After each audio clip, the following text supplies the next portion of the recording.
अनेकदन्तं भक्तानां एकदन्तं उपास्महे। गुरुब्रह्मा गुरुविष्णु गुरुदेवो महेश्वरः गुरुवे साक्षात् परब्रह्म तस्मै श्री गुरवे नमः।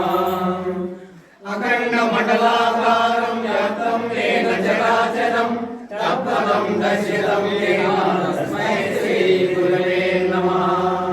ब्रह्मानन्दं परमसुरं केवलं ज्ञानमूर्तिं गङ्गातीरं गगनसदृशं तत्त्वमस्यादिलक्ष्यम् एकं नित्यं विमलमचलं सर्वदि साक्षिभूतं भावातीतं निर्णयितं सद्गुरुं तं नमामि।